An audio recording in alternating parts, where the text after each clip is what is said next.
வணக்கம். இது உங்கள் மனதோடு பேசும் ஒரு குரல். நான் உங்கள் இராஷா.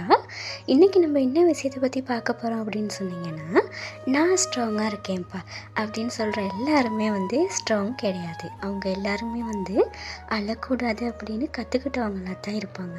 ஒரு நாள் அவங்களாலையும் தாங்கிக்க முடியாதப்போ அது கண்டிப்பாக வெளியில் வரும். அதனால் யாரையுமே அவங்கள பார்த்து அவங்க அவங்க ரியாக்ட் பண்ணுறத பார்த்து நீங்கள் ஸ்ட்ராங்கானவங்க அப்படின்னு முடிவு பண்ணிடுறாங்க. முடிஞ்ச அளவுக்கு எல்லாரோட ஃபீலிங்ஸையும் புரிஞ்சிக்க ட்ரை பண்ணுங்கள். உங்களோட சிச்சுவேஷனில் இருந்து மட்டும் என்றைக்கும் யோசிக்காதீங்க. மற்றவங்க சிச்சுவேஷனையும் கொஞ்சம் வணக்கம். இது உங்கள் மனதோடு பேசும் ஒரு குரல். நான் உங்கள் இராஷா. இன்றைக்கி நம்ம என்ன விஷயத்தை பற்றி பார்க்க போகிறோம் அப்படின்னு சொன்னீங்கன்னா, நான் ஸ்ட்ராங்காக இருக்கேன்ப்பா அப்படின்னு சொல்கிற எல்லாருமே ஸ்ட்ராங் கிடையாது. அவங்க எல்லாருமே அழக்கூடாது அப்படின்னு கற்றுக்கிட்டவங்களாக தான் இருப்பாங்க.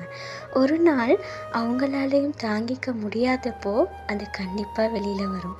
அதனால் யாரையுமே அவங்கள பார்த்து அவங்க அவங்க ரியாக்ட் பண்ணுறத பார்த்து நீங்கள் ஸ்ட்ராங்கானவங்க அப்படின்னு முடிவு பண்ணிடுறாங்க. முடிஞ்ச அளவுக்கு எல்லாரோட ஃபீலிங்ஸையும் புரிஞ்சிக்க ட்ரை பண்ணுங்கள். உங்களோட சிச்சுவேஷனில் இருந்து மட்டும் என்றைக்கும் யோசிக்காதீங்க. மற்றவங்க சிச்சுவேஷனையும் கொஞ்சம் யோசிங்க.